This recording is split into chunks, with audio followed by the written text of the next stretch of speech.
Don't pick up the phone, you know he's only calling 'cause he's on the alone too. Don't let him in, no, I said kick him out again free. Don't be afraid, you know you're gonna wake up in his bed in the morning. Selamat siang untuk kita semua. Pada pertemuan kali ini saya akan membahas mengenai menganalisa statistik parametrik yang diaplikasikan dalam bidang kesehatan. Video ini saya buat sebagai pembunuhan tugas mata kuliah Statistik Gizi yang diampu oleh Ibu Pemarida Simbolon SKN MKes. Sebelumnya perkenalkan, nama saya Revandi Nantasinaga dengan NIM 11202313. Yang pertama saya akan membahas mengenai uji C-square dan uji X-sub-Fisher. Yang pertama, uji Chi-square. Uji Chi-square adalah salah satu distribusi teoritis yang sering digunakan dalam statistika inferensial. Uji Chi-square salah satu distribusi yang berasal dari distribusi normal baku. Uji Chi-square atau uji Chi kuadrat dilambangkan dengan X dari huruf Yunani Chi dilafalkan Chi. Digunakan untuk menguji dua kelompok data baik variabel independen maupun dependen yang berbentuk data kategori. Dalam melakukan uji Chi-square harus memenuhi syarat. Yang pertama, sampel dipilih secara acak, lalu yang kedua, semua pengamatan dilakukan dengan independen. Ketiga, sampel dipilih secara acak. Empat, setiap kolom paling sedikit berisi frekuensi harapan sebesar 1, frekuensi harapan kurang dari 5, tidak melebihi 20% dari total kolom. Lalu besar sampelnya sebaiknya lebih dari 40. Di sini dapat kita lihat rumus Chi-square itu X square yaitu sigma FO dikurang FT per FT, dan keterangan X square adalah Chi-square, FO sama dengan frekuensi observasi, FH frekuensi yang diharapkan atau frekuensi teoretik atau FT. Terdapat langkah-langkah sebagai berikut: merumuskan hipotesis dan HA dalam bentuk kalimat, lalu menentukan taraf nyata pada signifikan, lalu mencari frekuensi teoretik, kemudian mencari harga Chi-square dengan bantuan tabel kerja, lalu mencari nilai X2 hitung, kemudian membandingkan harga X2 hitung dengan X2 tabel. Di sini dapat kita lihat contoh kasus. Suatu peneliti bertujuan mengetahui apakah hubungan kecepatan kerja dengan tenaga kerja ahli gizi laki-laki dan ahli gizi perempuan diperoleh data sebagai berikut. Dapat kita perhatikan dalam tabel kontingensi. Untuk mencari jawaban dari kasus tadi, kita masukkan ke dalam langkah-langkah. Yang pertama, merumuskan hipotesis HO dan HA, yang dimana HO ialah X sama dengan 0, HA X tidak sama dengan 0. Lalu kedua, mencari frekuensi teoretik FT masing-masing dengan rumus sebagai berikut. Dapat kita lihat di mana FT adalah total baris per N dikali total kolom. Nah, di FT yang pertama adalah 8,5, FT kedua 10,5, FT ketiga 11, FT keempat 8,5, FT kelima 10,5, FT keenam 11.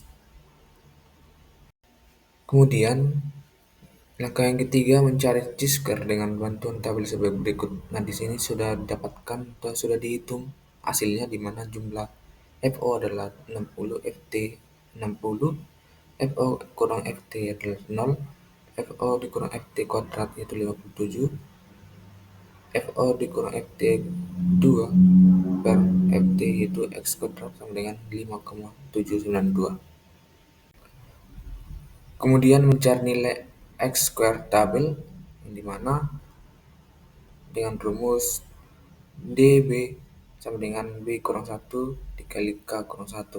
Maka hasilnya adalah 1 kali 2 sama dengan 2. Karena itu derajat kebebasannya adalah DB, yaitu hasilnya 2. Maka nilai X square tabel dapat dicari pada tabel harga titik baik pada taraf signifikan 5%, pada taraf signifikansi 5%, dengan DB sama dengan 2, maka harga kritiknya sebesar X square sama dengan 5,991. Lalu yang kelima adalah membandingkan nilai X square hitung dengan X square tabel, di mana jika nilai X square hitung sama atau lebih besar dari X square tabel, berarti perbedaan frekuensi observasi signifikan. Jika perbedaan frekuensi observasi signifikan, maka hipotesis nihil ditolak dan hipotesis alternatif diterima. Lalu yang kedua, jika nilai X-square hitung lebih kecil dari X-square tabel, berarti perbedaan frekuensi observasi tidak signifikan. Jika perbedaan frekuensi observasi tidak signifikan, maka hipotesis nihil diterima dan hipotesis alternatif ditolak. Maka dari hasil di atas diperoleh X-square hitung sama dengan 5,792 dan X-square tabel adalah 5,991, di mana nilai X-square hitung besar dari nilai X-square tabel, maka hipotesis nol diterima dan hipotesis A ditolak. Berdasarkan kenyataan seperti ini, maka dapatlah ditarik kesimpulan bahwa tidak terdapat hubungan kecepatan kerja antar tenaga kerja ahli gizi laki-laki dan ahli gizi perempuan. Di sini kita masuk ke dalam pengolahan data uji T-square dalam SPSS. Yang pertama, buka program SPSS, lalu pada variable view, baris pertama kolom name, ketik nama data yang Anda akan analisis, dan label beri nama secara lengkap nama data yang akan dianalisis. Dapat kita lihat pada tabel gambar berikut. Lalu yang ketiga, pada data view, data yang akan dianalisis atau jika sudah diketik pada MS Excel, akan dapat dikopi langsung dan dipaste. Kemudian setelah data selesai diketik, langkah selanjutnya adalah proses analisis, yakni klik Analyze, pilih Descriptive Statistic, pilih Cross Tab, dan akan muncul kata dialog.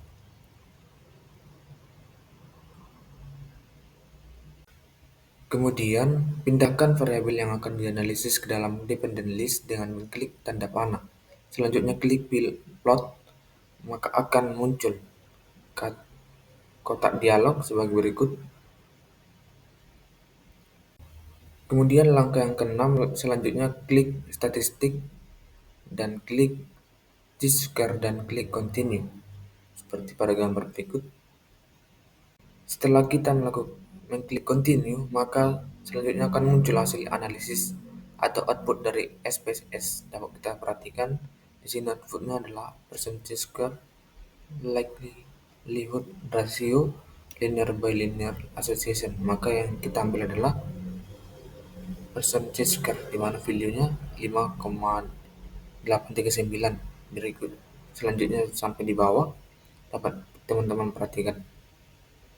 Di sini hasil interpretasinya adalah nilai percentage square 5,83, derajat kebebasan DF sama dengan 2, dan nilai signifikansi 0,054, di mana nilai signifikansi 0,054 lebih besar dari batas alfa yaitu 0,05, sehingga keputusan statistik adalah menerima HO, berarti tidak ada hubungan yang signifikan antara kecepatan kerja tenaga gizi laki-laki dan perempuan, walaupun secara angka terlihat perbedaan frekuensi, misalnya laki-laki lebih banyak pada kategori lambat, perempuan lebih banyak pada kategori cepat. Tetapi secara statistik perbedaan itu tidak cukup kuat sehingga tidak dapat dianggap signifikan. Di mana dapat kita simpulkan bahwa kecepatan kerja tenaga ahli gizi laki-laki dan perempuan tidak ada hubungan secara signifikan berdasarkan hasil uji T-square. Perbedaan yang muncul dalam distribusi kategori kemungkinan terjadi secara kebetulan, bukan karena perbedaan yang nyata antar jenis kelamin. Di sini dapat kita lihat perbandingan perhitungan manual dan SPSS pada uji T-square, di mana komponennya adalah T-square hitung, DF, X kuadrat tabel atau alfa sama 0,05, keputusan dan kesimpulan itu hasilnya sama baik itu manual dan SPSS, dan di mana kesimpulan sama juga, itu tidak ada hubungan, dan di SPSS juga begitu, tidak ada hubungan. Kemudian uji eksak Fisher. Uji eksak Fisher merupakan salah satu uji hipotesis dari pengujian non-parametrik yang dikembangkan oleh R.A. Fisher pada pertengahan tahun 1930. Uji eksak Fisher bertujuan untuk mengetahui adanya tidak pengaruh yang signifikan antara dua variabel yang saling bebas.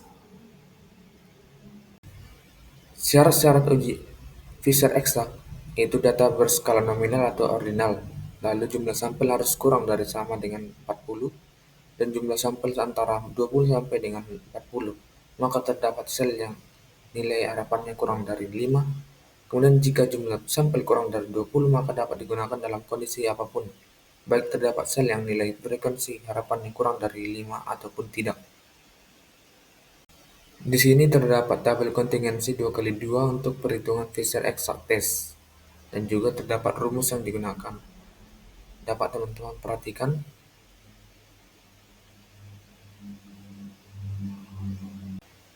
Adapun langkah-langkah pada uji exact Fisher sebagai berikut. Yang pertama, tentukan hipotesis HO tidak terdapat hubungan proporsi antara dua kelompok. Lalu, HI terdapat ada hubungan proporsi antara dua kelompok.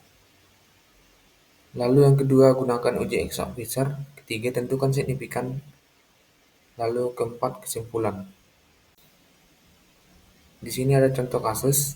Yang pertama, kita menentukan hipotesis HO tidak terdapat hubungan antara asupan protein harian dan status gizi pada lanjut usia. Lalu HI terdapat hubungan antara asupan protein harian dan status gizi pada lanjut usia. Kemudian kita gunakan uji exact Fisher, di mana tertera pada gambar. Rumus kita menggunakan dengan rumus P. Berdasarkan perhitungan, kita mendapat hasil yang dimana P1 adalah 0,337, P2 0,0014, P3 sama dengan 0,0056. Jadi nilai p-value satu sisi pada contoh soal di atas yaitu P1 ditambah P2 yaitu 0,0337 ditambah 0,0014 yaitu hasilnya 0,035. Nilai p-value dua sisi yaitu P1 tambah P2 tambah P3 yaitu 0,041, di mana kita menentukan signifikan yaitu alfa 0,05. Lalu dapat kita simpulkan, maka nilai p-value besar dari sama dengan 0,041 kurang 0,05 sama dengan HO ditolak. Jadi terdapat hubungan antara asupan protein harian dan status gizi pada lanjut usia. Di sini kita masuk pengolahan data uji SPSS exact Fisher. Pertama, kita buka program SPSS, lalu kedua pada variabel view ketik baris pertama kolom name ketik nama data yang Anda akan analisis. Lalu pada kolom desimal ganti angka 2 dengan 0 dan label beri nama secara lengkap nama data yang akan dianalisis. Lalu langkah yang ketiga, pada data view ketik data yang akan dianalisis, atau jika sudah diketik pada Microsoft Word Excel, maka dapat di-copy langsung dan dipaste. Kemudian setelah data selesai diketik, langkah selanjutnya adalah proses analisis, yakni klik Analyze, pilih Descriptive Statistik, dan pilih Cross Tab. Lalu yang kelima, kotak dialog Cross Tab muncul, pindahkan asupan protein ke row dan statistik gizi lansia ke kolom. Kemudian yang keenam, klik statistik pada kotak dialog Cross Tab. Statistik yang muncul tentang J-score, klik Continue lalu OK, seperti pada gambar berikut. Kemudian yang ketujuh, klik Cell pada Observe, Expect, dan Row kolom, lalu ketik Continue seperti pada gambar. Kemudian pada langkah ke-8 selanjutnya akan muncul hasil analisis atau output dari SPSS, dapat kita perhatikan di dalam tabel J-score test.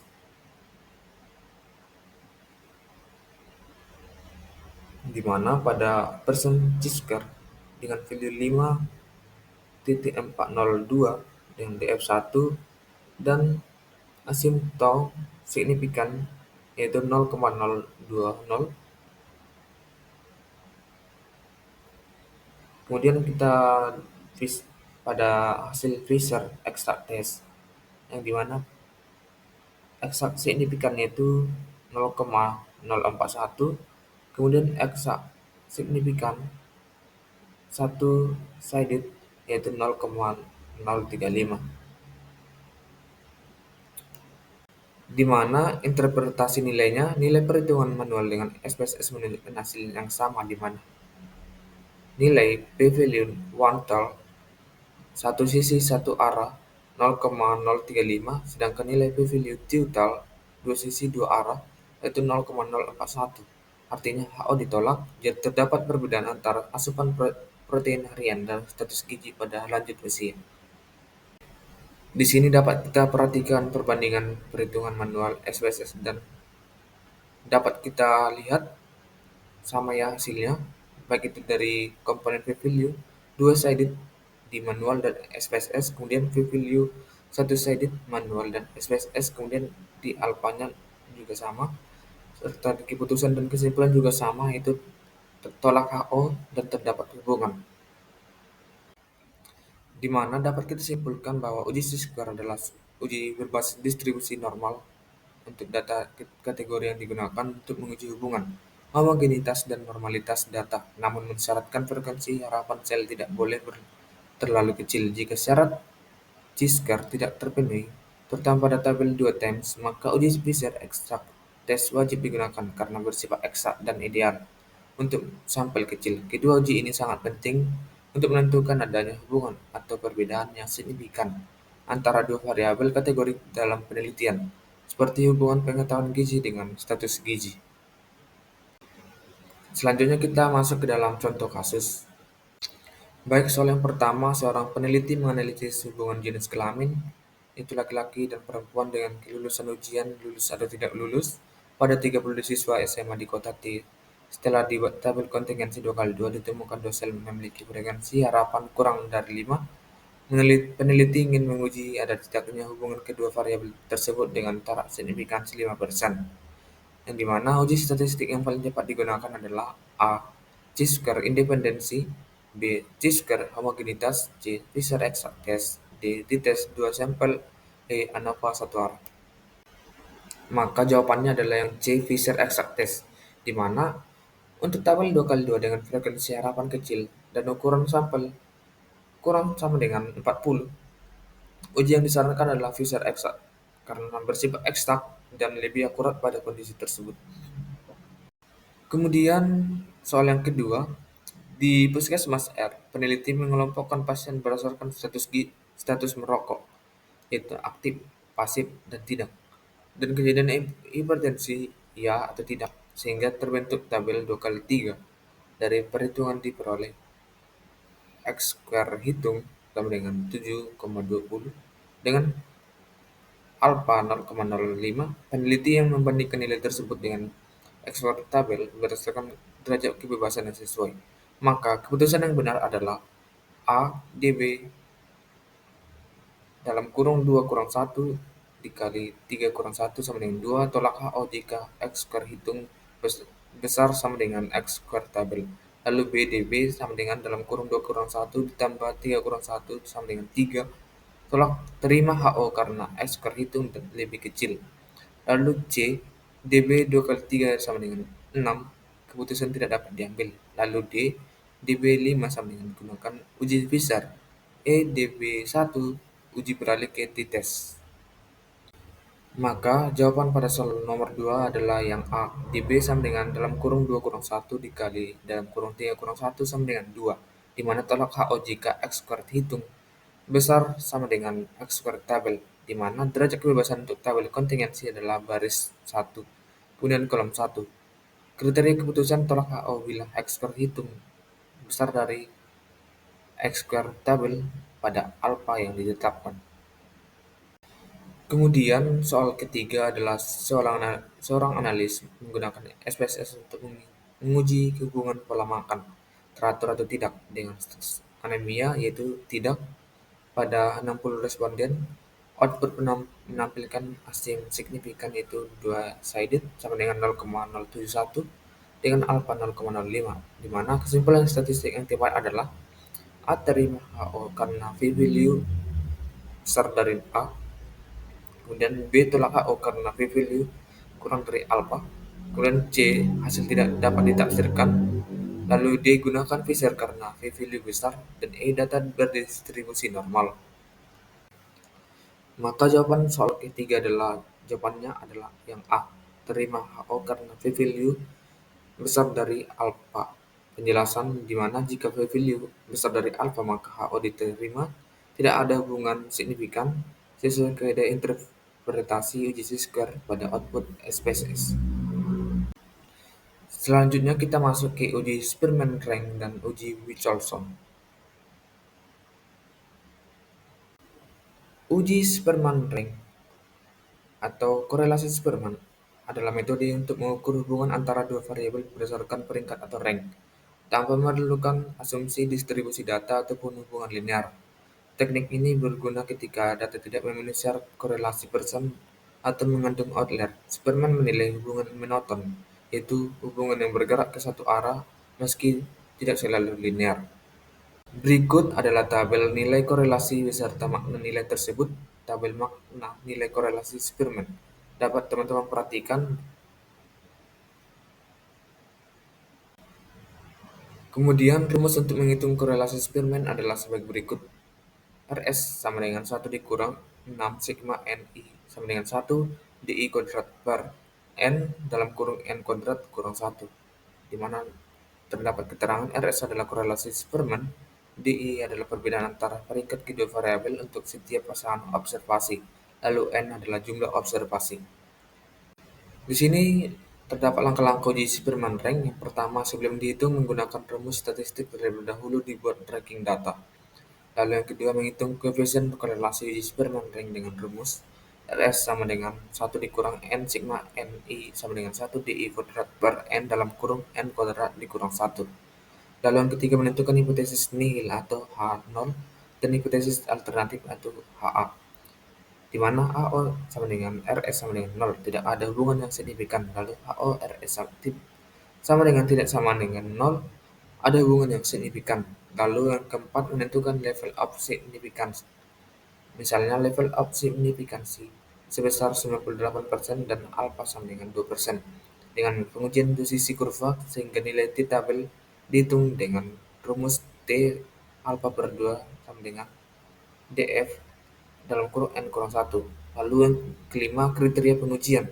HO diterima jika T-tabel kurang dari R hitung kurang dari T-tabel. Lalu HO ditolak jika R hitung kurang dari min T-tabel atau R hitung besar dari positif T-tabel. Lalu keenam, perhitungan pengujian, di mana Rs akar dari N kurang 2 per 1 kurang Rs kuadrat. Lalu kita membuat kesimpulan. Di sini terdapat contoh uji Spearman rank di mana sebuah puskesmas aura medis sedang melakukan edukasi kesehatan balita. Peneliti ingin mengetahui apakah pengetahuan gizi yang dimiliki ibu berhubungan dengan semangat mereka dalam melakukan pemeriksaan posyandu secara rutin. Sebaiknya 10 responden ibu balita diukur skor pengetahuan gizi, yaitu dengan lambang X, dan skor semangat pemeriksaan dalam posyandu dengan lambang Y. Berikut data hasil pengukuran dapat kita perhatikan dalam tabel. Lalu langkah yang pertama kita ambil adalah sebelum dihitung menggunakan rumus statistik terlebih dahulu dibuat ranking data seperti di bawah ini, di mana keterangan data X ada skor yang sama yaitu 23 dan 25 masing-masing sebanyak 3 data, maka rankingnya di rata-rata total skor 23 menempati urutan ranking 2, 3, 4. Maka rata-rata ranking dari 2 tambah 3 ditambah 4 per 3 adalah 3. Lalu total skor 25 menempati urutan ranking 7, 8, 9, maka rata-rata ranking 8 dari 7 ditambah 8 ditambah 9 per 3 adalah 8. Di mana data Y adalah total skor yang sama yaitu 20, 23, 25. Dan cara menghitung rata-rata ranking sama dengan data X di atas. Kemudian menghitung koefisien korelasi uji Spearman rank dengan rumus Rs sama dengan 1 dikurang 6 sigma Ni sama dengan 1 Di kuadrat per N sama dengan N sama dengan dalam kurung N kuadrat dikurang 1. Maka Rs adalah 0,2545. Kemudian yang ketiga, menentukan hipotesis nilai H0 dan hipotesis alternatif HA, di mana H0 Rs sama dengan 0, tidak ada hubungan yang signifikan pengetahuan gizi ibu yang dipersepsikan dengan semangat pemeriksaan di posyandu aura medis. Lalu HO Rs sama dengan tidak sama dengan 0, ada hubungan yang signifikan pengetahuan gizi ibu yang dipersepsikan dengan semangat pemeriksaan di posyandu arah medis. Lalu yang keempat, menentukan level of signifikansi, misalnya level of signifikansi sebesar 98% dan alfa sama dengan 2%. Dengan pengujian dua sisi kurva sehingga nilai t-tabel dihitung dengan rumus t-tabel T alfa per 2 kemudian df n dikurang 2, maka hasilnya t-tabel adalah 2,8965. Kemudian di sini ada kriteria pengujian. HO diterima jika min 2,8965 kurang sama dengan T hitung kurang sama dengan T positif 2,8965. Begitu juga H0 ditolak jika T hitung kurang dari min 2,8965 atau T hitung besar dari positif 2,8965. Kemudian kita melakukan perhitungan R hitung yang dimana RS akar dari N dikurang 2 per 1 dikurang RS kuadrat, dimana hasilnya 0,2545. Lalu kita masukkan ke dalam rumus. Kemudian kita dapat hasil dari R hitung adalah 0,744. Dengan kesimpulan, karena nilai R hitung adalah 0,744 berada di antara nilai tabel dan positif 2,8965, maka HO diterima. Berarti tidak ada hubungan yang signifikan pengetahuan gizi ibu yang dipersepsikan dengan semangat pemeriksaan di posyandu aura medis. Kita masuk ke pengolahan data uji Superman Rank. Pertama, pada lembar variable view, dari SPSS Data Editor kita berikan nama variabel pengetahuan dan semangat, seperti pada gambar. Kemudian yang kedua, kemudian variabel pada lembar data view kita masukkan nilai data pengetahuan dan semangat seperti tertera di dalam gambar. Lalu klik Analyze, Correlate, dan Bivariate seperti yang ditunjukkan dalam gambar. Kemudian langkah yang keempat adalah akan ditampilkan seperti dalam gambar berikut setelah kita mengulik Bivariate.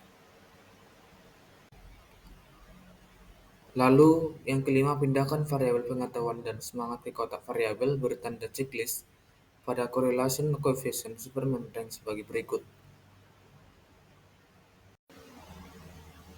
Kemudian yang keenam, klik OK dan akan didapat hasil SPSS seperti pada tabel berikut. Di mana pada pengetahuan correlation coefficient itu pengetahuan 100, semangat 0,226 dengan signifikan pada semangat itu 0,529 dengan N 10. Lalu pada Superman Raw semangat correlation coefficient-nya yaitu pada pengetahuan 0,226, pada bagian semangat itu 1,00, signifikansi 2 toilet itu 0,529 dengan sampel 10. Kemudian di sini ada interpretasi hasil berdasarkan output. Di atas diketahui besarnya koefisien korelasi Spearman yaitu 0,226 dengan signifikan sebesar 0,529 atau 52,9% disebut hubungan linear positif dan mempunyai arah pergerakan yang sama untuk menentukan hubungan pengetahuan gizi ibu yang dipersepsikan dengan semangat periksa di posyandu aura medis signifikan atau tidak signifikan dilihat dari signifikannya sebesar 52,9%, besar dari alfa 5% per 2. Berarti hubungan linear yang terjadi adalah tidak signifikan. Di sini dapat kita perhatikan perbandingan perhitungan manual dengan SPSS-nya itu pada komponen koefisien korelasi Spearman manualnya 0,2545 sedangkan di SPSS 0,226. Lalu signifikansi 2 toilet manual tidak ada, SPSS 0,529. Lalu dengan sampel yang sama yaitu 10 dan keputusan itu yang sama pada manual terima HO, H0 tidak ada hubungan yang signifikan. Begitu juga pada SPSS tidak signifikan. Kemudian masuk pada uji Wichelson, di mana uji Wichelson sign rank adalah uji non-parametrik untuk data ordinal atau data kuantitatif yang tidak berdistribusi normal. Uji ini digunakan untuk menilai perbedaan median dua data berpasangan dengan mempertimbangkan arah dan besar selisih tiap pasangan. Jika hasilnya signifikan, maka kedua kondisi cenderung berasal dari populasi yang berbeda dan menunjukkan adanya perubahan atau perbedaan yang bermakna antara kondisi sebelum dan sesudah. Di sini fungsi uji Wilson-Rankine adalah uji yang digunakan untuk menguji hipotesis komparatif dan membandingkan dua sampel yang berkorelasi atau berpasangan untuk mengetahui ada tidaknya perbedaan bila data yang digunakan dalam bentuk ordinal atau berjenjang, di mana A menganalisis hasil pengamatan yang berpasangan dari dua data apakah berbeda atau tidak, kemudian menguji efektivitas suatu treatment. Berikutnya sampai ke distribusi sampling adalah koefisien Michelson yang dihitung dengan melihat ranking tanda yang lebih kecil frekuensinya. Kemudian di sini ada syarat penggunaan uji Michelson, di mana pertama skala untuk variabel dependen haruslah ordinal atau bisa juga rasio. Hanya saja distribusi data harus tidak normal.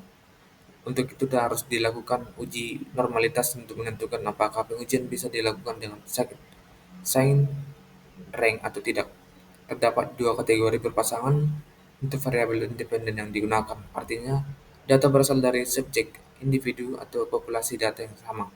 Lalu, untuk kedua kelompok, data berpasangan ini berbentuk sebaran datanya harus simetris. Di sini dapat kita perhatikan rumus untuk melakukan perhitungan uji Wilson. Dapat teman-teman perhatikan, di sini kita akan menggunakan rumus ini untuk melakukan perhitungan manual. Dibandingkan rumus yang pertama tadi, di sini juga ada rumus perbandingan, di mana rumus sederhananya Z sama dengan N1 dikurang N2 per akar dari N1 tambah N2, di mana keterangan N1 adalah jumlah data positif, N2 jumlah data negatif. Kemudian langkah-langkah dalam perhitungan uji Wilson yang pertama adalah menentukan HO dan HA. Lalu yang kedua menentukan level of signifikansi besar toleransi kesalahan dan taraf keyakinan untuk menghitung nilai tabel Wilson, yaitu TA itu sama dengan N, di mana N adalah pasangan data. Lalu yang ketiga kriteria pengujian. Dapat teman-teman lihat pada gambar. Lalu kita melakukan yang keempat, pengujian besarnya Z dihitung langsung ditentukan melalui jumlah ranking selisih nilai dua data perhitungan pengujian dengan rumus Z sama dengan W plus dikurang WW per rho W atau alpha W. Lalu kita buat kesimpulan. Di sini terdapat contoh uji Wilson. Diambil sampel 10 mahasiswa gizi mengikuti mata kuliah statistik dan hasil ujian mid semester dengan ujian akhir semester sebagai berikut. Tertera dalam tabel, dapat kita perhatikan di dalam tabel berikut. Langkah yang pertama adalah menentukan HO dan HA, di mana HO adalah ujian mid sama dengan ujian akhir, di mana rata-rata nilai statistik mid semester dan ujian akhir semester dari 10 mahasiswa gizi adalah sama. Lalu HA, ujian mid tidak sama dengan ujian akhir, di mana rata-rata nilai statistik mid semester dan ujian akhir semester dari 10 mahasiswa gizi adalah berbeda. Lalu yang kedua menentukan level signifikansi nilai tabel, yaitu TA dalam kurung N sama dengan T 1% dalam kurung 10 sama dengan 5. Maka T tabel adalah 0,4404. Karena hipotesis ada dua arah dan tingkat signifikansi adalah 0,001, maka alfa dibagi 2, alfa per 2 sama dengan 0,005 untuk tiap sisi kurva. Lalu kita mencari nilai Z yang berada pada ujung 0,0005 dari kurva normal. Kemudian kita melakukan kriteria pengujian yang dimana HO diterima jika Z hitung besar sama dengan 5. HO ditolak jika Z hitung kurang dari 5. Di sini kita melakukan pengujian besarnya T hitung langsung ditentukan melalui jumlah ranking selisih nilai dua data. Berdasarkan perhitungan dengan rumus nilai Z, maka didapat nilai Z adalah minus 0,005 4587.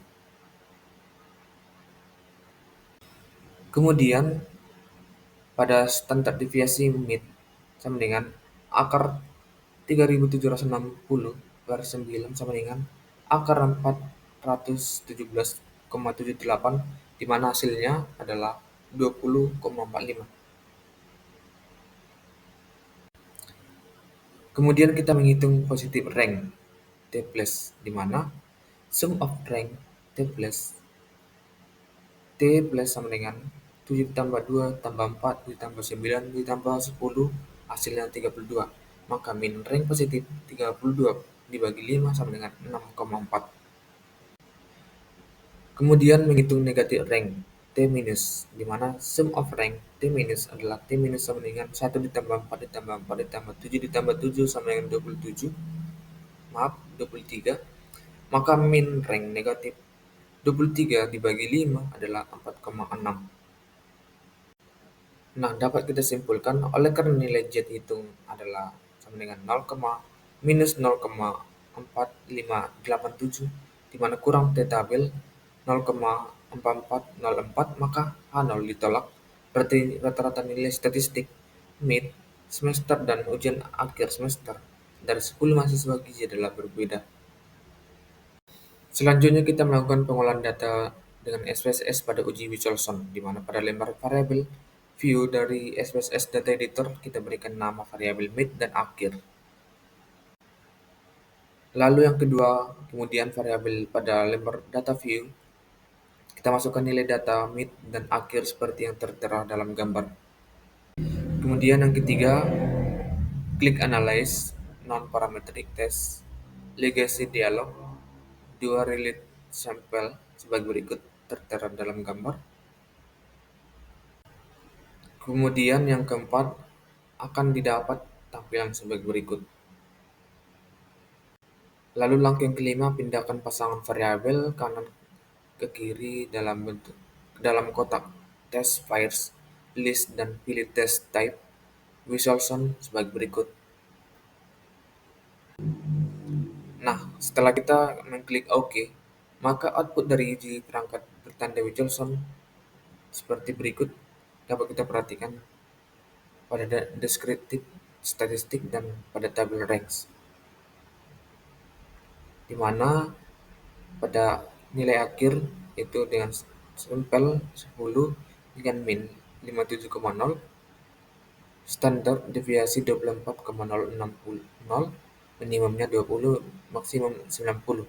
Kemudian pada nilai mid sampelnya 10, min 52,0, standar deviasi 20,440, minimumnya 30, maksimum 90, dengan range pada mid ke akhir negatif range adalah 5, pada sampelnya adalah 5, min ranknya 6,40, sum of rank 32, kemudian positif rank 5, sampelnya 5, min ranknya 4,6, sum of rank 23, maka totalnya adalah 10 pada sampel. Kemudian pada tabel tes statistik dapat kita interpretasikan hasilnya, di mana pada tabel statistik deskriptif ujian semester ujian mid semester banyak data adalah 10, rata-rata min data adalah 52 dengan standar deviasi 20,440, nilai ujian mid semester minimum 30, nilai ujian mid semester maksimum adalah 90. Kemudian pada ujian akhir semester banyak data 10, rata-rata min data 57, standar deviasi 24,060, nilai ujian akhir semester minimum 20, nilai ujian akhir semester maksimum 90. Lalu tabel Wicholson Sign Rank Test, nilai ujian akhir kurang dari nilai ujian mid sebanyak 5, min rank 4,60, dan sum of rank 23. Nilai ujian akhir besar dari nilai ujian mid sebanyak 5, min rank 6,40, dan sum of rank-nya adalah 32. Nilai ujian akhir nilai ujian sama dengan nilai ujian mid sebanyak 0, tidak ada. Lalu yang C adalah tabel tes statistik, nilai uji Wicholson tadi pada rumus Z adalah 0, min 0,461. Lalu nilai asim signifikan dua tilet yaitu 0,645. Dapat kita simpulkan membandingkan antara nilai asim signifikan dua tilet dengan alfa yaitu asim signifikan dua tilet sama dengan 0,0645 besar dari alfa 0,01, berarti rata-rata nilai statistik mid semester dan ujian akhir semester dari 10 mahasiswa gizi adalah berbeda. Dapat kita perhatikan perbandingan perhitungan antara manual dan SPSS pada tabel berikut. Selanjutnya kita masuk ke contoh kasus.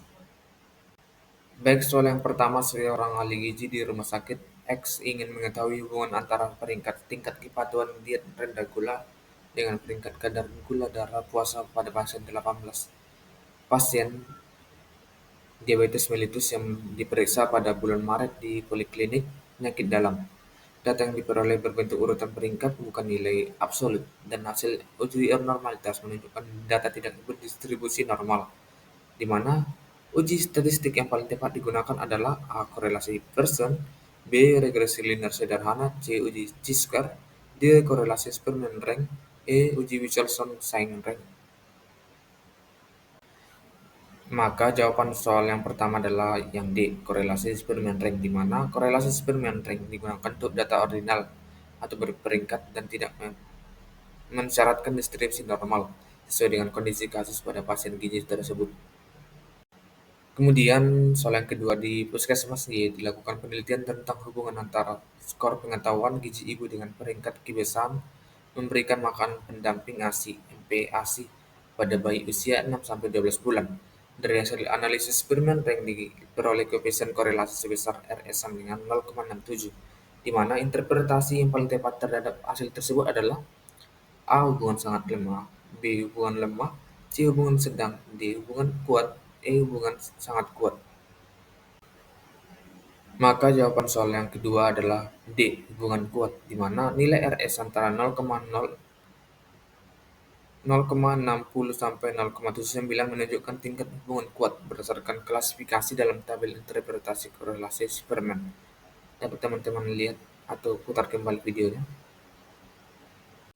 Kemudian soal yang ketiga, seorang dosen gizi mengevaluasi pengaruh pelatihan menu seimbang terhadap skor pola makan sehat mahasiswa sebelum dan sesudah pelatihan di kampus JET. Data berasal dari responden yang sama, berskala ordinal, dan distribusi selisih skor tidak normal. Hasil uji Wilson menghasilkan asim signifikan 2 tilet sama dengan 0,008 pada alfa 0,05, di mana keputusan statistik yang paling tepat adalah A. Terima HO karena p-value lebih dari A, B. Tolak HO karena p-value kurang dari alfa, C. Data tidak dianalisis, D. Gunakan korelasi Spearman, E. Uji T-square lebih tepat. Maka jawaban soal yang ketiga adalah yang B. Tolak HO karena p-value kurang dari alfa, di mana pada uji Wilson jika p-value kurang dari alfa maka H0 ditolak. Artinya terdapat perbedaan median yang signifikan sebelum dan sesudah intervensi gizi. Selanjutnya kita masuk ke uji Mann-Whitney dan uji Kappa-Cohen. Yang pertama, uji Mann-Whitney. Uji Mann-Whitney test merupakan uji statistik non-parametrik. Uji Mann-Whitney ekuivalen dengan uji jumlah peringkat Wilson. Uji Mann-Whitney merupakan alternatif dari uji T2, sampel independen. Uji Mann-Whitney digunakan untuk membandingkan dua sampel independen dengan skala ordinal atau skala interval, tapi tidak berdistribusi normal. Dalam pengujian hipotesis, kriteria untuk menolak atau tidak menolak H berdasarkan p-value adalah sebagai berikut. Jika p-value kurang, maka ditolak. Jika p-value lebih, maka tidak dapat ditolak. Dalam program SPSS digunakan istilah signifikansi yang disingkat SIG untuk p-value atau dengan kata lain p-value sama dengan signifikan. Adapun syarat-syaratnya adalah data sampel tidak berdistribusi normal, lalu kedua sampel saling independen, atau tidak berpengaruh satu sama lain. Anggota sampel dua kelompok berbeda. Lalu sampel berskala data ordinal.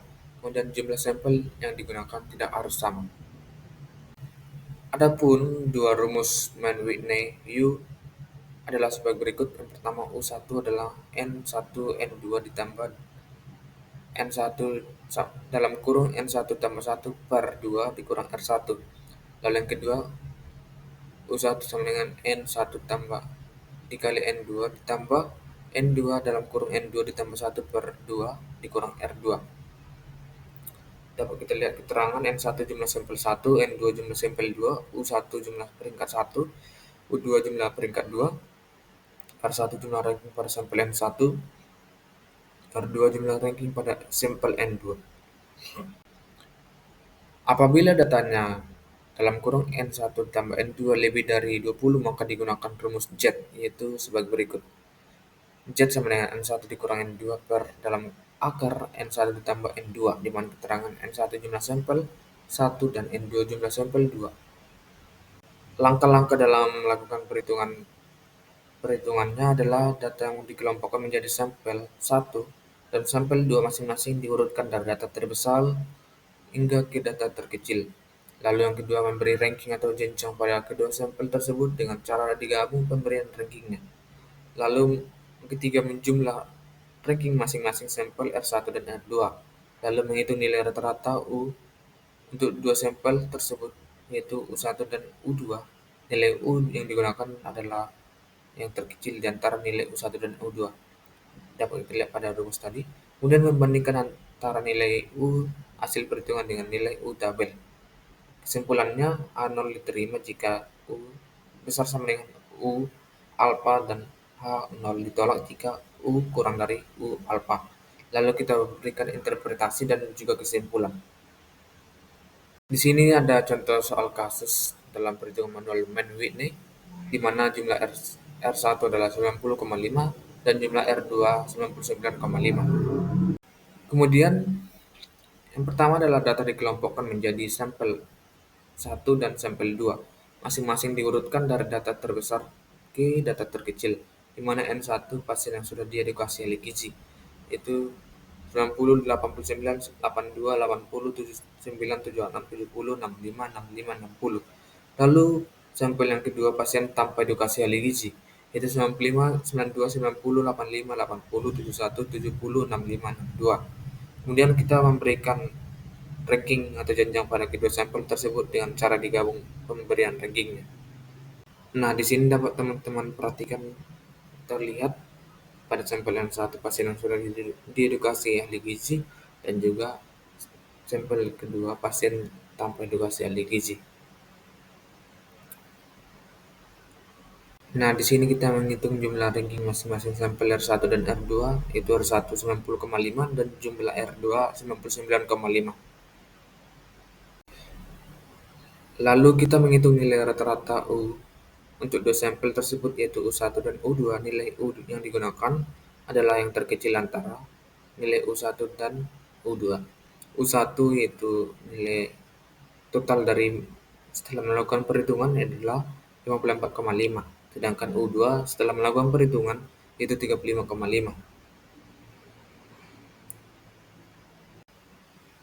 Kemudian langkah yang kelima, membandingkan antara nilai U hasil perhitungan dengan nilai U tabel. U tabel sama dengan 20 untuk N1 sama dengan 10 dan N2 adalah 9. Pada alfa 0,05 dua arah. Maka jika U besar sama dengan U tabel diterima H0. Tidak ada bukti perbedaan karena 35,5 besar sama dengan 20, maka tolak H0. Lalu yang keenam, interpretasi. Nilai U hitung sama dengan 35,5 lebih besar dari U tabel 20 sehingga H0 diterima, artinya tidak terdapat perbedaan yang signifikan antara kelompok edukasi dan tanpa edukasi. Lalu yang G, kesimpulan. Yang ketujuh adalah kesimpulannya, di mana H0 diterima jika U hitung besar sama dengan U tabel, di mana tidak ada perbedaan produktivitas yang signifikan antara kelompok pasien yang sudah diedukasi dan yang tanpa edukasi pada alfa 0,05. Di sini Kita masuk ke dalam pengolahan data SPSS dengan uji Mann-Whitney.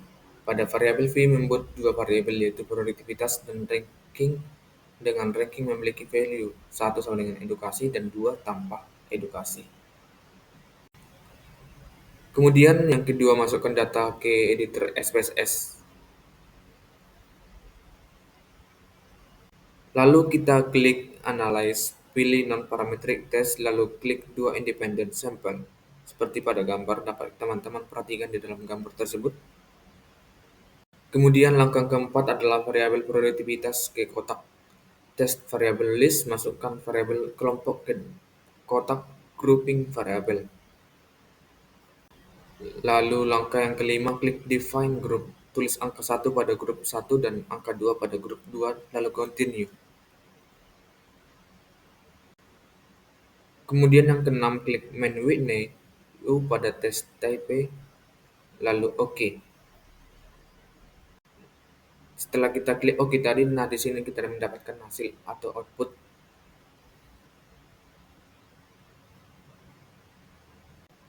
Yang tadi adalah hasil output pada ranks. Sekarang ini output tes statistik, di mana kita interpretasikan bahwa U hitung sama dengan 35,5 sama dengan perhitungan manual. Lalu P value 0,688 besar dari 0,05, yaitu gagal tolak HO. Artinya tidak ada perbedaan signifikan antara pasien yang sudah diedukasi yang tanpa edukasi. Nah, kita berikan kesimpulan berdasarkan hasil analisis Mann-Whitney pada SPSS. Nilai U hitung sama dengan 35,5 dan value asim signifikan Dirichlet adalah 0,688. Karena v-value sama dengan 0, besar dari 0,05, maka gagal menolak HO. Artinya tidak terdapat perbedaan yang signifikan antara produktivitas pasien yang sudah menerima edukasi dan yang tanpa edukasi. Nah, di sini dapat teman-teman lihat perbandingan perhitungan manual dan SPSS pada uji Mann-Whitney tadi. Selanjutnya kita masuk kepada uji Kappa-Cohen, di mana uji Kappa atau lebih dikenal dengan nama uji Kappa-Cohen diperkenalkan oleh Cohen pada tahun 1960 dan dilakukan untuk mengukur agreement atau kesepakatan antara dua observer. Selain nilai yang diobservasi, pada uji ini juga akan dihitung nilai harapan atau expected value. Pada praktiknya, uji ini juga digunakan untuk mengukur reliabilitas suatu studi. Perhitungan yang digunakan untuk menentukan koefisien Kappa-Cohen adalah K sama dengan P0 dikurang PE per 1 dikurang PE, dengan P0 0,011 ditambah 0,22 per N dan PE E11 ditambah E22 per N. Untuk mengetahui kemaknaan uji, maka statistik uji dihitung, di mana dengan Z sama dengan K per SEK, di mana EK akar dari 1 per N dalam kurung 1 dikurang P kuadrat, di mana tutup kurawal, buka kurawal dalam kurung buka kurawal, di mana PE ditambah PE2 kuadrat dikurang sigma C I sama dengan 1 AI BI dalam kurung AI ditambah BI tutup kurawal, dengan A1 sama dengan A tambah B per N, A1 sama dengan C tambah D per N, B1 sama dengan A tambah C per N, B1 sama dengan B tambah D per N. Adapun syarat-syarat dari rumus ini adalah data bersifat kategorik, nominal atau ordinal, itu seperti baik, cukup, kurang. Lalu frekuensi konsumsi kurang sama dengan 1 kali seminggu per besar 1 kali seminggu. Lalu 2 pengamat atau 2 metode. Kemudian yang ketiga, setiap objek dinilai oleh kedua penilai. Lalu yang keempat, kategori harus saling eksklusif. Lalu yang kelima, setiap respon hanya masuk satu kategori saja. Lalu yang keenam, tabel harus berbentuk tabel kontingensi atau cross tab. Di sini terdapat langkah-langkah. Yang pertama, menyusun tabel observasi, lalu yang kedua menetapkan hipotesis, lalu yang ketiga menghitung PO dan PE, 4 menghitung nilai kappa, 5 menghitung proporsi baris dan kolom, lalu yang keenam menghitung SE sama dengan K, 7 menghitung nilai Z, 8 interpretasi, dan ke-9 kesimpulan. Baik, di sini terdapat kategori pada nilai uji kappa kurang 0,20 dengan kekuatan hubungan sangat buruk, kemudian 0,81 sampai 1 itu sangat baik. Di sini kita masuk kepada contoh kasus. Yang pertama kita melakukan menyusun tabel observasi, yaitu survei 2 dan survei 1. Lalu kita menetapkan hipotesis H0 tidak ada kesepakatan antara survei 1 dan survei 2 selain dari kebetulan semata. Lalu HI ada kesepakatan yang lebih baik daripada kebetulan antara survei 1 dan survei 2. Kemudian kita menghitung PO dan PE, di mana PO sesuai dengan rumus dapat hasil 0,70, lalu PE dapat hasil 0,51. Kemudian kita menghitung nilai kappa, di mana nilai kappa yaitu 0,375. Nilai ini menunjukkan terdapat kesepakatan yang lemah, K0 sama dengan 0,375 antara kedua survei dalam menghitung jenis diet wanita eksekutif. Nilai kappa 0,21 sampai 0,40 termasuk kategori cukup. Artinya terdapat kesepakatan yang cukup antara survei 1 dan survei 2 mengenai frekuensi konsumsi namun tidak terlalu tinggi. Kemudian kita menghitung proporsi baris dan kolom untuk mengetahui kemaknaan uji, maka statistik uji dihitung dengan langkah-langkah sebagai berikut, di mana alfa 1 14 tambah 7 per 54 dapat hasil 0,39. Berikutnya sampai A1 0,61 dan juga B1 0,45 dan juga 0, dan B1 0,57. Kemudian kita menghitung standar error kappa, di mana kita konversikan data ke dalam rumus, maka didapat hasil standar error kappa yaitu akar dari 0,0194 yaitu 0,139.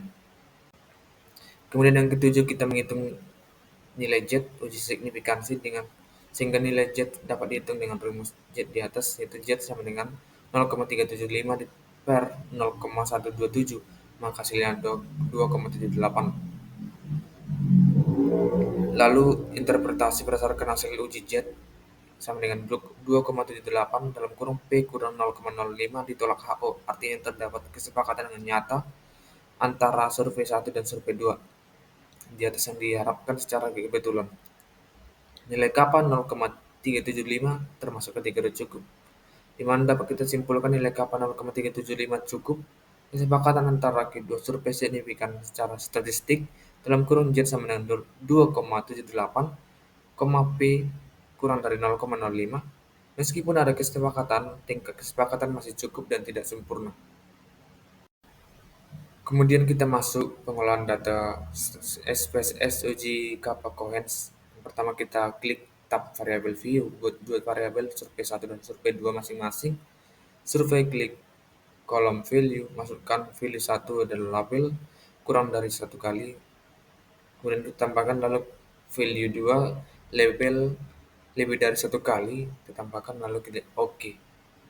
Kemudian langkah yang kedua masuk data view, buat data kolom survei 1 dan survei 2, masukkan lengkap sesuai tabel silang sesuai pada soal, yaitu 14 sama dengan 1,1, 7 sama dengan 1,2, 9 sama dengan 2,1, 24 sama dengan 2,2. Lalu kita klik analyze, deskriptif, statistik, dan graph step. Kemudian yang keempat akan muncul tampilan seperti di bawah ini. Pada row masukkan variabel yang akan dibandingkan, itu survei 1, sementara pada kolom masukkan variabel pembanding, itu gold standard, yaitu survei 2.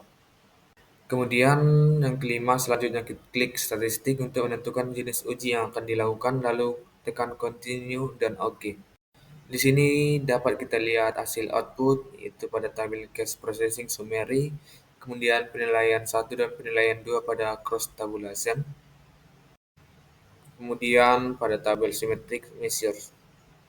Nah, berdasarkan hasil perhitungan dan juga hasil output SPSS, maka dapat kita lakukan perbandingan perhitungan manual dan SPSS, di mana dengan melihat parameter jumlah responden, PO observed agreement, PE expected agreement, kappa, standar error, kappa, dan Z, p-value, dan interpretasi dapat kita lihat keterangan dalam tabel berikut.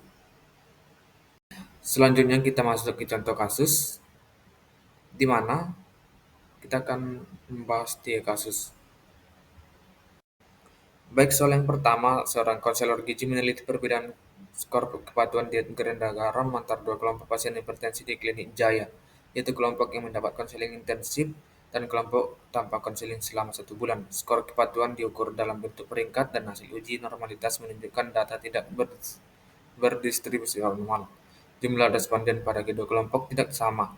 Uji statistik yang paling tepat digunakan adalah A. Piret test, B. Korelasi Spearman, C. Mann-Whitney test, D. Wilson-Sign-Rank test, dan E. Chi-square. Berdasarkan soal yang pertama, maka jawabannya adalah yang C. Mann-Whitney test, di mana uji Mann-Whitney digunakan untuk dua kelompok independen, data ordinal dan tidak normal, dan jumlah sampel boleh tidak sama. Kemudian soal yang kedua, dalam penelitian gizi komunitas di Desa K, dianalisis perbedaan skor keberagaman pangan keluarga antar wilayah pesisir dan pegunungan.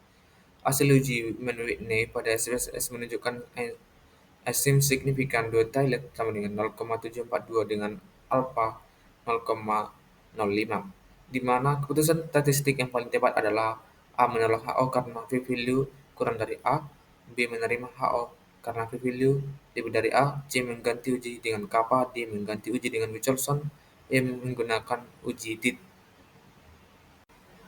Maka berdasarkan soal yang kedua, jawabannya adalah yang B menerima HO karena p-value lebih dari A, di mana jika p-value lebih dari A maka H0 ditolak, tidak ditolak, maka dapat diartikan tidak terdapat perbedaan yang signifikan antar kelompok.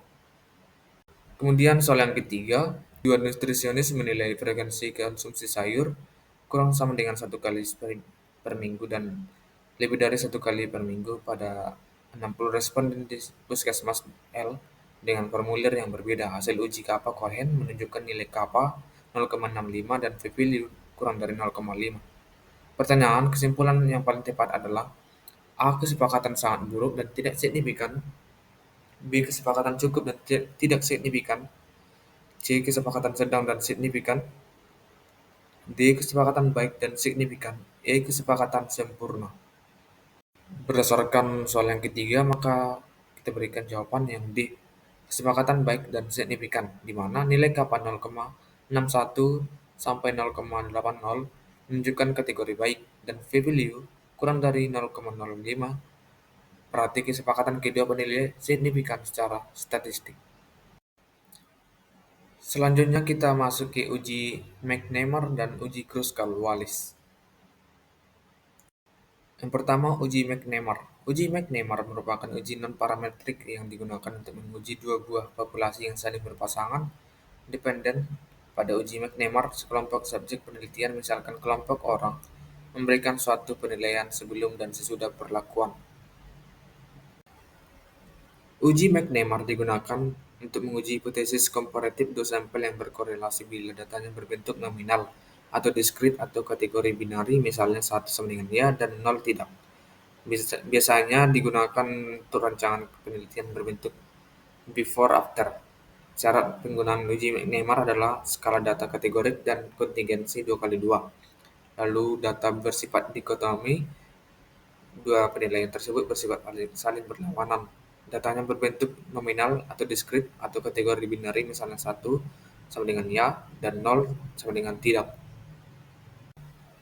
Perhitungan uji statistik dan prosedur uji McNamara. Pertama kita melakukan hipotesis uji, yang dimana HO tidak ada perbedaan nilai yang signifikan antara variabel Y1 dan Y2. HA ada perbedaan nilai yang signifikan antara variabel 1 dan Y1 dan Y2. Lalu statistik uji X kuadrat hitung sama dengan A dikurang D dikurang 1 kuadrat per A tambah D. Uji McNamara ini mempunyai kekurangan karena hanya dapat digunakan jika nilai A tambah D per 2 besar dari 13. Karena jika kurang dari 13, maka nilai X kuadrat atau Chi square di SPSS tidak bisa muncul. Di sini terdapat tabel kontingensi di mana tanda plus dan minus sekedar dipakai untuk menandai jawaban yang berbeda. Jika tidak harus bersifat positif dan negatif. Kasus-kasus menunjukkan perubahan antara jawaban pertama dan kedua muncul dalam sel A dan D. Dicatat dalam sel A jika berubah dari data dari plus ke minus. Lalu dicatat dalam sel D jika berubah dari min ke plus. Dicatat dalam sel B jika tidak ada perubahan dari plus ke plus. Dicatat dalam sel C jika tidak ada perubahan dari min ke min, di mana X square tabel sama dengan X square A K kurang 1 I kurang 1, di mana A sama dengan tingkat ketelitian atau kesalahan, K jumlah kategori pada variabel Y1, dan I jumlah kategori pada variabel Y2. Kemudian kita melakukan prosedur uji. Yang pertama, pernyataan hipotesis uji, di mana hipotesis A0 tidak ada perbedaan nilai yang signifikan antara variabel Y1 dan Y2. Lalu A1 ada perbedaan nilai yang signifikan antara variabel Y1 dan Y2. Lalu membuat tabel rekapitulasi seperti berikut. Kemudian memastikan uji McNemar sesuai untuk diterapkan dengan rumus X square hitung sama dengan A tambah D per 2. Lalu menghitung nilai X square hitung. Lalu yang kelima, X square hitung sama dengan A dikurang 1 dikurang 1 kuadrat per AD. Maaf, nilai mutlak A kurang D dikurang 1 dalam tutup kurung kuadrat per A tambah D. Lalu yang keenam, menghitung X tabel dengan rumus X square tabel sama dengan X square A K kurang 1 sama dengan dalam kurung I kurang 1. Lalu ketujuh, membuat keputusan dan kesimpulan di mana tolak HO apabila X square hitung besar dari X square tabel.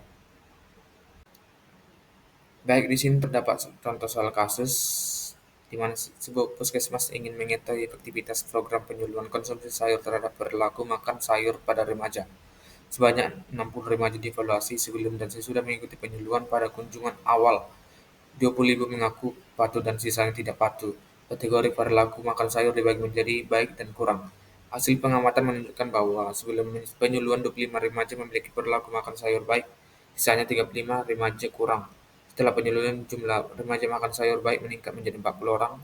Data berpasangan 28 remaja yang awalnya kurang berubah menjadi positif setelah penyuluhan. 5 remaja yang awalnya baik berubah menjadi kurang setelah penyuluhan. Buktikan apakah penyuluhan tersebut memberikan pengaruh signifikan menggunakan uji McNemar pada alfa sama dengan 0,05. Baik, di sini terdapat tabel rekapitulasi sesuai data pada kasus. Kita penyelesaian. Yang pertama, pernyataan hipotesis uji H0 tidak ada perbedaan signifikan antara perilaku makan sayur remaja sebelum dan sesudah penyuluhan.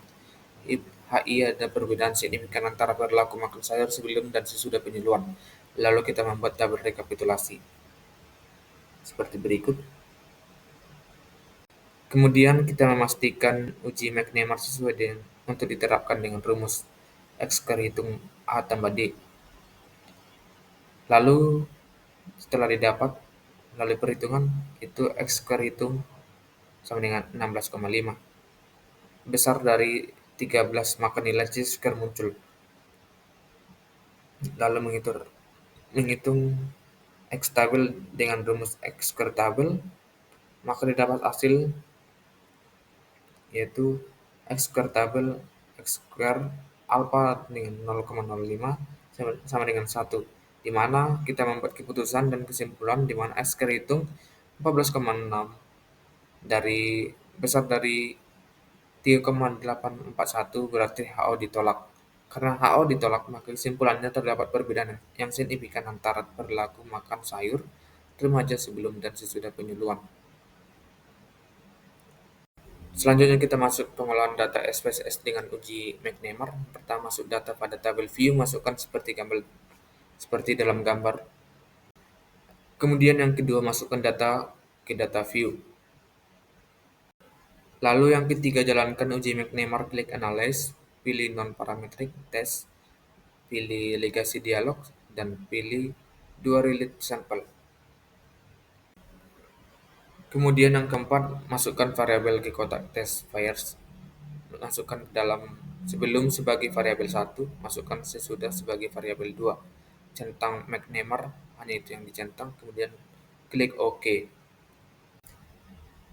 Nah, kemudian di sini kita lihat hasil dari uji SPSS, itu sebelum penyuluhan dan sesudah penyuluhan, dan juga ada tabel tes statistik. Nah, jika kita bandingkan perhitungan manual dan SPSS pada komponen A, D, B, C, X squared hitung, DF, dan kesimpulan, maka manual dan SPSS dapat disimpulkan yaitu tolak HO. Selanjutnya kita masuk ke uji Kruskal-Wallis, di mana uji Kruskal-Wallis atau uji H ini merupakan alternatif dari uji F ANOVA, khususnya one way analysis of variance, yaitu menguji rata-rata 3 sampel atau lebih, apakah sama atau tidak, ataukah tidak sama. Bedanya jika uji F berasumsi bahwa populasi diteliti berdistribusi normal dan mempunyai varians atau sebaran yang sama. Tetapi kalau uji H Kruskal-Wallis berasumsi bahwa variabel random dan berdistribusi kontinu. Tujuan penggunaan uji Kruskal-Wallis sering disebut juga sebagai uji H berkaitan dengan 3 atau lebih sampel acak yang independen dengan bertujuan untuk mengetahui apakah sampel-sampel tersebut berasal dari populasi yang memiliki mean yang sama. Baik, di sini ada prosedur uji Kruskal-Wallis. Secara umum prosedur tersebut terdiri dari langkah-langkah berikut. Yang pertama, pernyataan hipotesis nol dan hipotesis alternatif. Lalu yang kedua, pemilihan tingkat kepentingan level of signifikansi. Lalu pembuatan peringkat data tanpa perbedaan, membedakan kategori sampel, di mana penetapan peringkat dimulai dari data terkecil sebagai peringkat pertama, lalu langkah ini sama dengan langkah pada prosedur uji Mann-Whitney. Lalu yang keempat, penentuan distribusi pengujian yang digunakan. Untuk uji ini digunakan satu distribusi C-kuadrat, nilai C-kuadrat diberikan dalam tabel, dan mengetahui tingkat kepentingan A dan derajat kebebasan V sama dengan K dikurang 1, di mana K jumlah populasi yang dikaji. Lalu yang kelima, pernyataan aturan keputusan jika nilai H hitung besar dari nilai C-square maka tolak HO. Jika nilai H hitung kurang dari nilai C-square maka terima HO. Di mana lalu yang keenam, perhitungan data keputusan nilai H dihitung yang diperlukan untuk pengambilan keputusan dihitung dengan rumus berikut.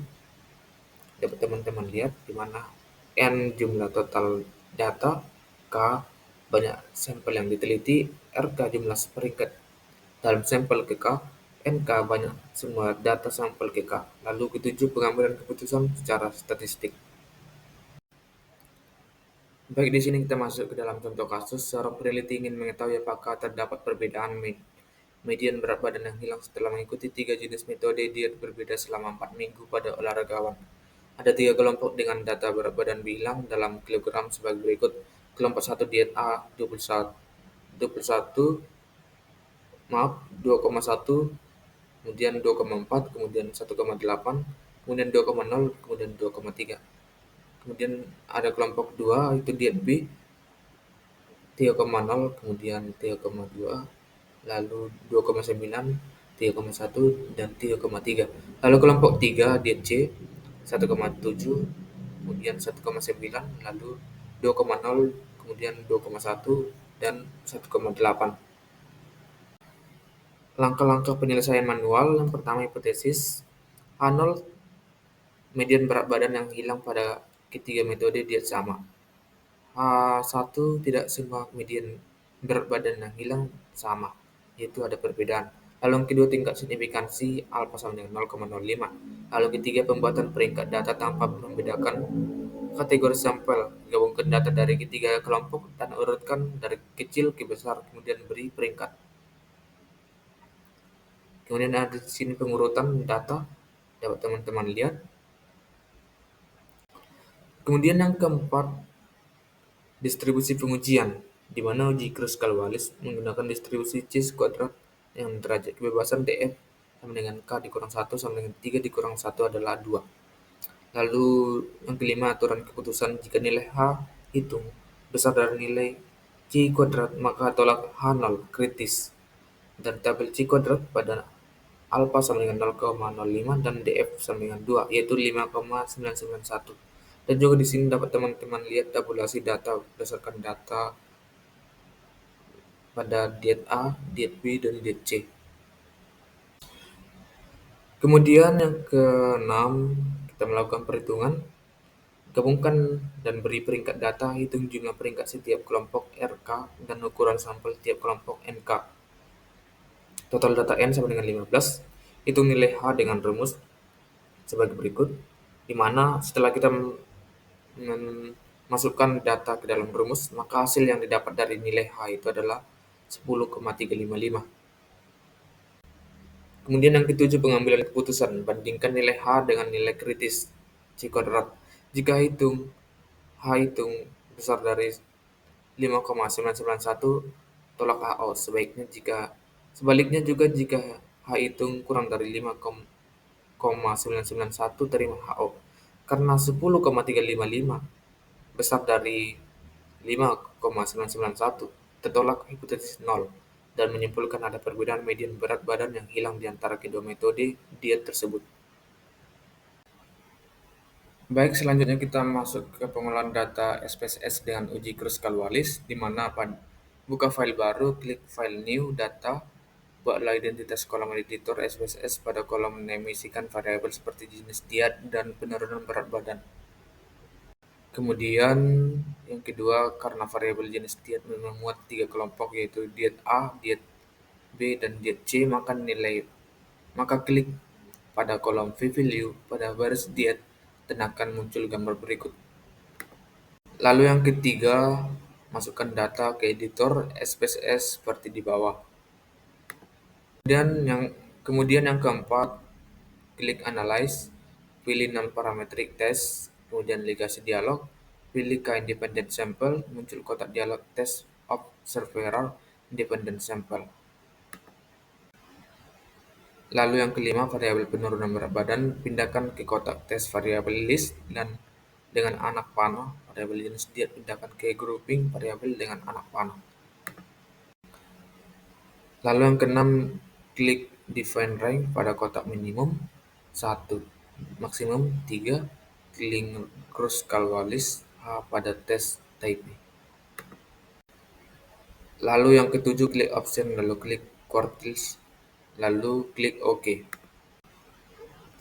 Nah, di sini didapatkan output dari uji SPSS, yaitu pada tabel statistik, Kruskal-Wallis test, dan tes statistik. Nah, berdasarkan hasil output SPSS dapat diinterpretasi hasilnya karena nilai P sama dengan 0,005 kurang dari 0,05, maka ada bukti yang signifikan secara statistik bahwa penurunan berat badan berbeda antara jenis diet yang diuji. Artinya setidaknya satu dari jenis diet berbeda dalam efektivitas penurunan berat badan dibandingkan yang lain. Jadi dapat disimpulkan bahwa jenis diet dipengaruhi penurunan berat badan secara signifikan.